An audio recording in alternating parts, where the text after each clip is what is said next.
আচ্ছা, আপনার কি রাতে কি ঠিকঠাক করে ঘুম হচ্ছে না? আপনি কি অনেক বাড়িতে বসে অনেক কিছু চিন্তা করছেন? যার জন্য কিন্তু আপনার রাতে ঠিকঠাক করে ঘুম আসছে না। আর এই ঘুম আসছে না বলে আপনার চোখের তলাতে কালো দাগ হয়ে যাচ্ছে। আপনার শরীরে অনেক ইফেক্ট পড়ছে। যার জন্য কিন্তু আপনি আপনার শারীরিক গঠন আগের থেকে অনেকটা আপনি বাজে হয়ে যাচ্ছেন। সো আজকে আমি ভিডিওটা তাদের জন্যই। আমার নাম অরিন্দম। আমি আজকে ভিডিওটা আপলোড করছি। অনেকে আছে যে রাতে ঘুম আসছে না, তার থেকে কিছু যদি আমার কথাগুলো শুনে আপনাদের একটু যদি হেল্প হয়, সো একটু মন দিয়ে একটুখানি শুনবেন কথাগুলো। মানে আমি কোনো ডাক্তার নই, কোনো সায়েন্টিস্ট নই, কোনো মনস্তাত্ত্বিক বিদ নই, আমি কিছুই নই। আমি জাস্ট জীবনটাকে রিয়ালাইজ করে যেটুকুনি আমি বুঝেছি, আমি আজকে সেটুকুই ২-৪ মিনিট আপনাদের সাথে একটু আলোচনা করব। সো একটুখানি সময়টা নিয়ে একটুখানি শুনবেন। যদি আপনার কোনো কাজে লাগে তো। আমাদের ঘুম না আসার প্রথম কারণ আমাদের ঘুম না আসার প্রথম কারণ হলো গিয়ে মানসিক স্বস্তি। হ্যাঁ, মানসিক স্বস্তির জন্য আমাদের কিন্তু ঘুম অনেক সময় আসে না।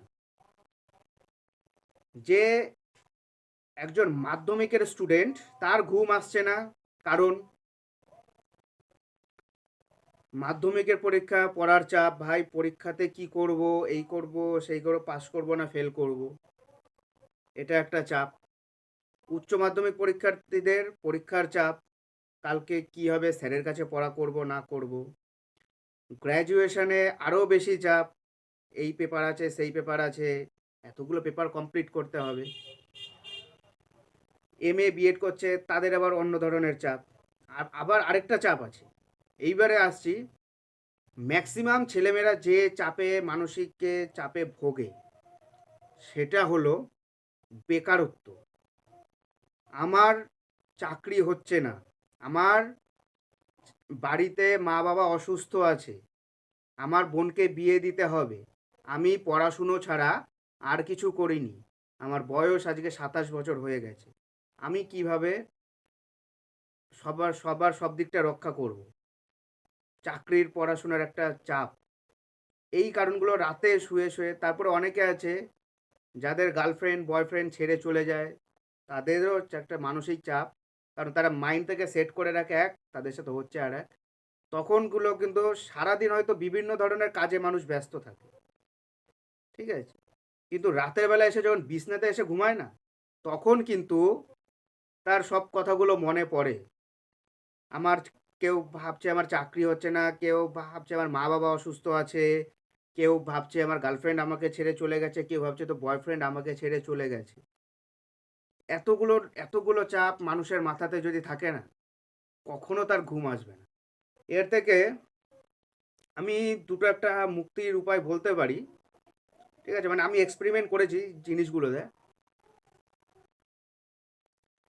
আপনি যদি হিন্দু হয়ে থাকেন, আমি বলবো রাতের বেলাতে, মানে যদি আপনি আধ্যাত্মিক জিনিসটা আপনি যদি পছন্দ করে থাকেন, আধ্যাত্মিক কথাটা বলছি, আমি পরেগুলো আরও বলছি, তাহলে আপনি কি করতে পারেন? স্লো মোশনে, মানে একদম হালকা সাউন্ড দিয়ে রাতের বেলাতে হনুমান চালিসাটা শুনতে পারেন। বা ভগবানের যেসব গান আছে, ভক্তিগীতি আছে, ভক্তিগীতি হালকা করে অল্প সাউন্ড দিয়ে ফোনে রেখে দেবেন, শুনবেন, ঠিক আছে? এটা আপনার যদি ভালো না লাগে ট্রিকটা, আপনি বর্তমানে এফএম রেডিও বলে আছে, তারপরে অনেক ধরনের ইয়ে আছে, সানডে সাসপেন্স অ্যাপ আছে।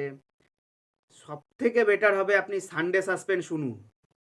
সব থেকে আপনার ঘরে যদি হোম থিয়েটার থাকে, ধরুন আপনি খাওয়া দাওয়ার পরে রাত 11টার সময় ঘুমোতে গেলেন, আপনার আর ঘুম আসছে না, এই ট্রিকটা আপনি প্রথমে ঘুমানোর জন্য একটু চেষ্টা করবেন। যদি না হয়, দরকার নেই, হোম থিয়েটারটা চালাবেন, হালকা করে সাউন্ড দেবেন, একটা বড় একটা গল্প একটা সিলেক্ট করবেন, ঠিক আছে? Any one. রাতের বেলা কোনো ভূতের গল্প শোনা অ্যালাউড নয়, খবরদার কেউ ভূতের গল্প শুনবেন না। আমি বারবার বলছি, আপনারা তো ঘুমোতে পারবেন না। আমাদের যে টপিকটা কী করে রাতে ঘুমানো যায়, হালকা করে আপনারা কোনো রোমান্টিক কোনো গল্প শুনুন, ঠিক আছে, প্রাচীন বাংলার কোনো গল্প শুনুন, বা ব্যোমকেশ বক্সী শুনুন, বা সত্যজিৎ রায়ের কোনো গল্প শুনুন, ঠিক আছে, শরদিন্দু বন্দ্যোপাধ্যায়ের কোনো গল্প শুনুন। এরকম সানডে সাসপেন্সে প্রচুর আছে, সেগুলো হালকা করে চালিয়ে দিন, দিয়ে দেখবেন গল্পটা মন দিয়ে শুনবে, দেখবেন আপনার ব্রেন তখন আর অন্য কোথাও কাজ করবে না, ওই গল্পটাই শুনতে ইচ্ছা করবে। ওটাকে বা কানে হেডফোন লাগিয়ে হালকা করে চালিয়ে দিন, দেখবেন আপনার ঘুম 1 ঘন্টা পরে কখন আপনি ঘুমিয়ে যাবেন আপনি নিজেও আপনি বুঝতে পারবেন না। সব থেকে সুপার ট্রিক্স এটাই। যতটা আর আরেকটা কথা বলি, আপনারা মেডিটেশনটা করবেন, ভগবানের আপনারা ধ্যান করবেন। এটা একটা ট্রিক আছে যেটা আপনার ঘুম চলে আসতে পারে। আরেকটা ট্রিক দেবো আমি, আরেকটা ট্রিক, বিরাট ট্রিক। ট্রিকটা হলো গিয়ে আপনি 100 থেকে 1 পর্যন্ত গুনবেন, ঠিক আছে? 100 মানে শুয়ে শুয়ে ঘুমে ঘুমে, ঠিক আছে? 100, 99, 98, 97 এরম করে করে গুনতে থাকবেন, ঠিক ঠিক আছে? আপনার ঘুম আসতে আপনার বাধ্য।